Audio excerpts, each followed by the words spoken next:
Bonjour à tous. Je suis Elogne Soro, enseignant-chercheur à l'École normale supérieure, sous-directeur des appuis pédagogiques. Alors, à ce propos, nous vous proposons un mode d'apprentissage à nos étudiants, l'apprentissage tutoré, auto-formation tutorée, on dirait.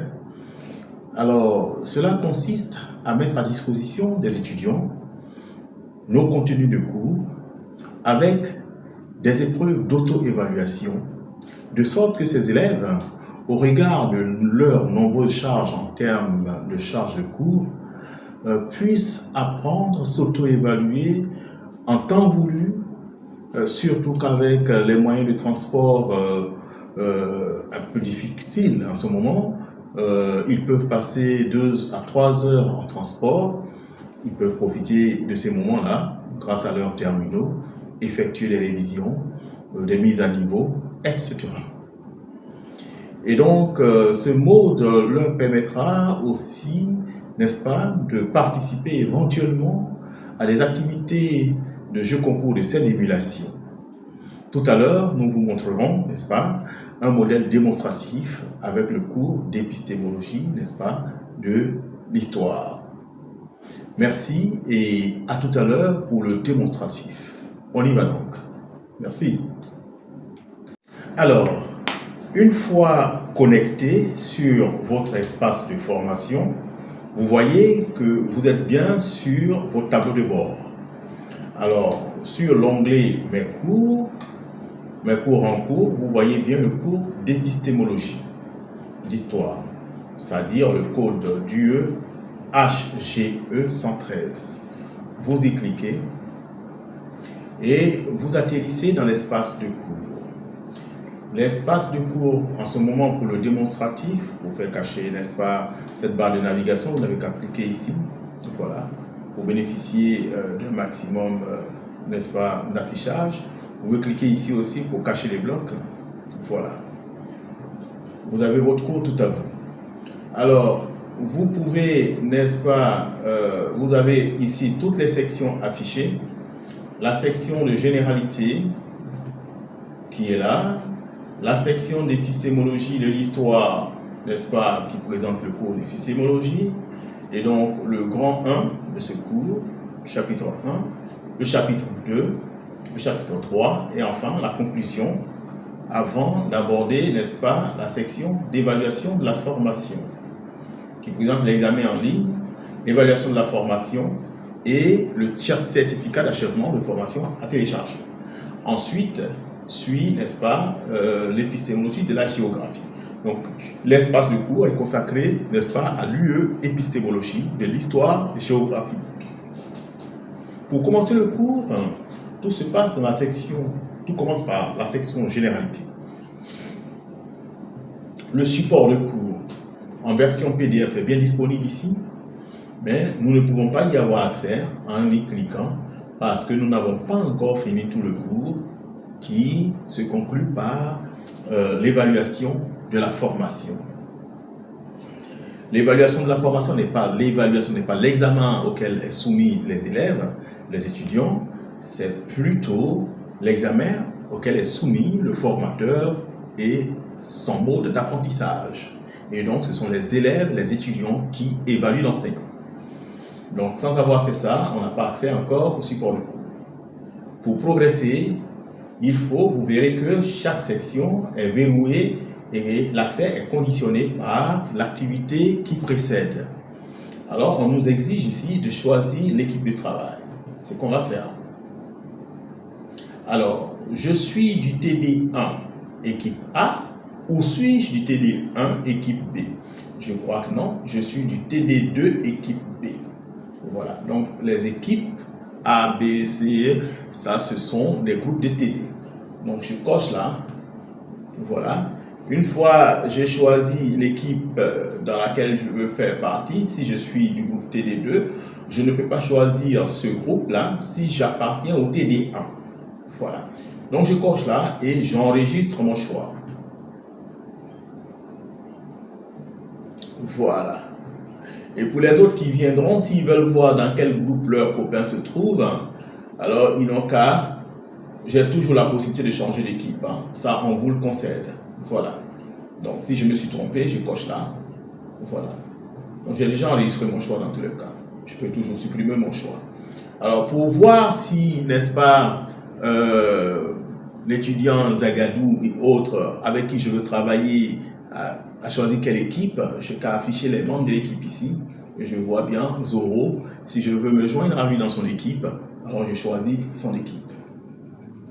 Alors, une fois c'est fait, notre choix, donc cette activité est terminée parce qu'on a effectué notre choix.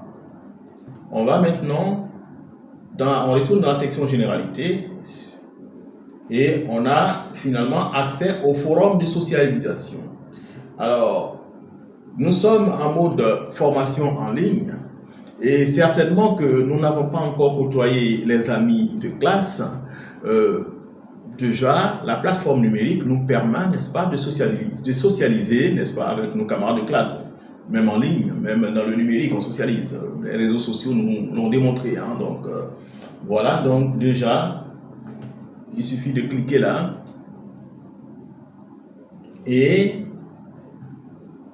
on ajoute une discussion. Vous ouvrez une discussion. Voilà, vous êtes dans une classe. Moi, j'appelle ça présentation. Vous ouvrez une discussion. Bonjour à tous. Je suis, voilà, Eloy Zoro, fils de tant, instituteur, professeur, et ceci, cela. Voilà, j'ai été heureux d'être à l'ENS. J'espère pouvoir faire de belles rencontres pour échanger intellectuellement et apprendre les uns des autres. Voilà. Merci pour l'opportunité que vous m'offrez d'échanger avec des personnes que je ne connaissais pas auparavant et j'espère bien apprendre. Et vous avez écrit, vous envoyez. Voilà. Et donc, pour valider cette section, soit on crée une nouvelle discussion, soit quand on a lu la présentation de quelqu'un, comme ça, voilà, on y répond. Quand on a répondu à la présentation de quelqu'un, on aura validé cette section. Et donc, on est toujours dans la section de généralité, on retourne dans la section de généralité. Donc, vous voyez que cette activité est terminée, cette autre est terminée. Donc, chaque fois qu'on avance, et donc, on a accès au cours d'épistémologie, au cours d'épistémologie de l'histoire. Donc, la présentation du cours, on peut, n'est-ce pas, visionner sous forme de vidéo. Voilà. Et là, le professeur nous présente le cours. Voilà. Donc là, le professeur nous présente le cours. Le volume est très diminué. À la fin de ce parcours, pour les plus dévoués, qui auront obtenu au moins 14 sur 20 à l'examen final en ligne. Fais donc en sorte d'être le meilleur. Sans plus tarder, je vous invite à accéder au chapitre 1. Je vous y attends. Au fil des séances, et donc, on a écouté le professeur a présenté le cours et il nous demande, n'est-ce pas, de faire le test de positionnement pour pouvoir accéder, n'est-ce pas, au chapitre 1. Vous voyez, le test de positionnement doit être exécuté d'abord. Donc, j'y clique. J'effectue le test. La note minimale pour passer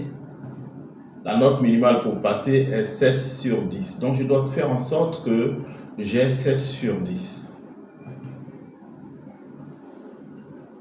Donc, je réponds. J'espère que je pourrai avoir 7 sur 10. Voilà, chez 0 là déjà. C'est pas gagné, hein. La bonne réponse est donnée. Et donc, j'ai mon petit carnet. L'apprentissage en ligne ne dispense pas du cahier, du crayon et du papier. Alors, j'apprends de mes erreurs. Voici les bonnes réponses. Je note et je bosse ça pour les prochaines tentatives. Page suivante. Alors, quels sont les fondateurs de l'école Annales, de l'école des Annales, pardon. Voilà. Page suivante. Je ne vais pas vérifier chaque fois. Quelle est la contribution principale de Gaston Bachelard? Je réponds. Page suivante. Voilà, je réponds. Page suivante. Je réponds. Je termine le test. Je clique sur terminer le test. Tout envoyé et terminé. Je confirme que j'envoie et je termine. Voilà, j'ai eu 4 sur 10. Évidemment, j'ai eu 4 sur 10, j'ai terminé. Et on dit qu'il faut avoir un minimum 7 sur 10 pour passer au chapitre 1. Ben, je révise. Le corrigé est là. Je révise parce qu'il ne faut pas passer pour passer. Il faut passer en ayant acquis ce qu'il faut. Et donc, voilà, j'ai tout le corrigé là. Je vais reprendre la tentative de sorte que j'ai au-delà de 4 sur 20 puisque je révise en fonction du corrigé. Voilà. Et donc, vous voyez que là déjà, c'est un échec. Cependant, toutes mes excuses, je me trompais. C'est un échec, mais ça me donne accès tout de même au chapitre 1. Puisque c'est juste un test de positionnement, le professeur pourra voir à peu près par rapport à ma performance mon niveau. Donc, voilà. Et donc, le chapitre 1, je clique là pour lire. Bonjour et bienvenue dans cette première vidéo de notre série sur l'épistémologie de l'histoire. Dans cette vidéo, nous allons explorer les concepts fondamentaux abordés dans le premier chapitre. Alors, elle explique le cours en vidéo. Et donc, je peux lire le cours aussi. Je suis dans le bus, je suis dans n'importe quel. Le même cours se trouve ici, hein. Voilà, en vidéo. Et donc, je peux lire le cours, griffonner, essayer de mémoriser ce qu'il y a dedans, et tout, jusqu'à la fin. Alors, donc, je passe à l'activité suivante en cliquant ici. Je vais à l'évaluation. Donc, il faut avoir 14 sur 20. Donc, ça veut dire qu'il ne faut pas passer à la section suivante comme ça, sans avoir validé ça. Il faut avoir 14 sur 20. Alors, donc, je clique sur effectuer le test. Voilà. Donc, je réponds aux différentes questions qui sont posées. Voilà. Je réponds comme ça, toi. En tant qu'étudiant, il faut quand même que je fasse l'effort de répondre comme il faut. Sinon, si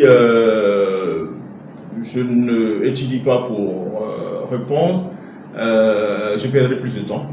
Alors que les amis avancent, il faut évacuer cela efficacement pour pouvoir s'occuper d'autres modules qui nous attendent. Vous savez très bien qu'il y a beaucoup de cours à l'ENS. Je termine. Tout envoyé et terminé. Voilà, c'est pas fameux. On exige 14 sur 20, j'ai eu 3 sur 20, donc je dois prendre mon cours au sérieux et donc réviser au moins. Toutes ces questions sont portées sur le chapitre 1, hein, le contenu du chapitre 1. Donc, avoir maîtrisé les réponses de ce chapitre 1, c'est maîtriser le chapitre 1 en même temps. Et donc, les corrections sont là. Je vais bosser pour ne pas avoir à commettre les mêmes erreurs. Voilà, là c'est une dizaine de questions. Donc, je retourne là, dans le chapitre 1. Voilà. Je viens d'exécuter le test du chapitre 1. Donc, j'ai accès au chapitre 2. J'ai échoué là, voilà. Cependant, pour le moment, les accès aux différents chapitres n'ont pas été paramétrés de sorte que cela empêche d'accéder à chaque chapitre. Donc cela sera fait, cela sera corrigé. Donc il faudra valider le chapitre 1 avant de passer au chapitre 2. Et donc pour le moment on a accès. Et ainsi de suite, quand on valide le chapitre 2, après on doit avoir accès au chapitre 3. Une fois le chapitre 3 validé, on a accès, n'est-ce pas, à la conclusion et les consignes de travaux d'équipe. Alors, après tout ça, nous avons l'espace d'évaluation sommative, examen en ligne, qui sera ici favorisé par les nombreuses salles multimédia dont dispose l'école normale supérieure désormais. Alors, après l'examen en ligne que voici, les étudiants ont la possibilité d'évaluer l'enseignant et le mode d'apprentissage, parce que l'objectif final dans l'apprentissage, n'est-ce pas, l'objectif final de l'enseignement, c'est le degré d'apprentissage de l'élève. A-t-il appris de ce que nous voulons qu'il apprenne? Voilà. S'il a appris, il répondra, et ce questionnaire est absolument anonyme. Voilà. Donc les étudiants sont invités à répondre le plus objectivement possible. L'enseignant ne saura pas qui a dit quoi. Après avoir, n'est-ce pas, répondu, n'est-ce pas, au questionnaire de satisfaction, ils ont la possibilité de télécharger leur certificat d'achèvement de ce cours pour leur ego, pour leur propre satisfaction, pour leur propre plaisir. Alors, et donc, on aura fini ici avec le module, le QE, épistémologie de l'histoire. Ainsi donc, selon que le chargé de ce cours d'épistémologie de la géographie nous mettra à disposition ces supports de cours, nous pourrons scénariser de cette même manière. Cela n'empêche pas, pour ceux qui sont n'est-ce pas, plus habitués aux cours en amphithéâtre, cela ne les dispense pas de donner ce cours en amphithéâtre. Mais au moins, ça a l'avantage, n'est-ce pas, de permettre à l'étudiant de réviser, n'est-ce pas, de façon à son temps libre, à tout moment, avec un terminal numérique, téléphone portable, tablette, ordinateur personnel ou en salle multimédia, de réviser en permanence son cours sans beaucoup de bagages, sans beaucoup de fascicules. Déjà avec ce terminal, il peut réviser tous les cours qu'on lui donne. Si tant est que notre objectif, c'est de faciliter l'apprentissage à nos étudiants, nous vous invitons à vous joindre à cette initiative. Les emails vous ont été donnés pour nous envoyer vos supports de cours. Merci. Au revoir.